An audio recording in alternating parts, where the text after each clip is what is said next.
right, this method is called high resistance intervals. And just like the name implies, the goal here is to drive high resistance in order to activate those high threshold muscle fibers. The easiest way to do this for most athletes or most people is going to be an incline hill or incline treadmill. In this case, we're going to use the Woodway Force because quickly and easily we can increase the resistance of the load against the person we're training, and it makes it very easy to adjust quickly. So you're going to want to choose, again, a hill or some sort of incline resistance on a bike or some other form of resistance in order to activate those high threshold muscle fibers. You're going to keep the work period relatively short because we are going for maximum speed against those high resistances. So about 5 seconds of maximum work followed by about a minute or so recovery, or until they typically recover down into the 130 or about the middle of their blue zone typically. So again, what we're looking for here is a 5-second maximal sprint followed by about a 1 minute active recovery or until they drop down into that 130 or so range. So go ahead and do a 5-second maximal sprint here. Okay. And good. Okay, and then typically if you're on a hill, you would just have the person walk back down, or if they're on the treadmill, you can have them hop off. We can see him coming back down. He's in the 140, but we should see him drop back down into that blue zone, into the recovery zone. And again, our goal here is to see how many of these he can get in a given period of time.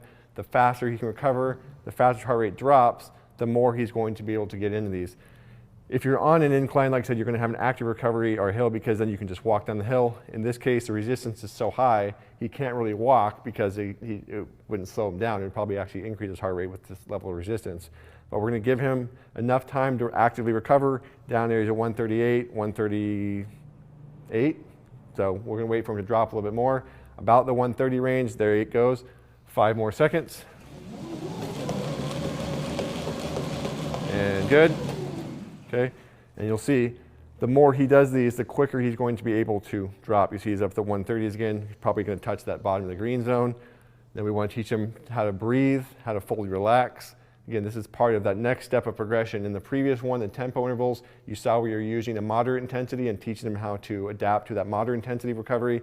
Now we're using a high intensity by adding that resistance in, and same thing, teaching him how to drop his heart rate as quickly as possible. You see he's already starting to get a little bit higher. He's up in the 150 range because he's started to do some repetitive work here.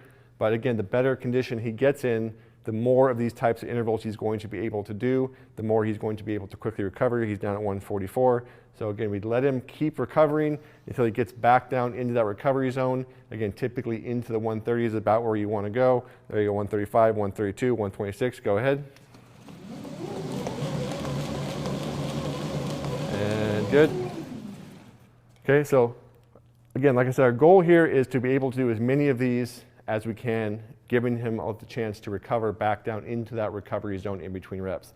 The higher his level of conditioning, the faster that's going to happen, the more reps he's going to be able to get in a given period of time. This isn't to do as many as possible, as fast as possible. This is to do them with good, solid technique throughout. And that's why, again, we're focusing on the rest period as much as the work period.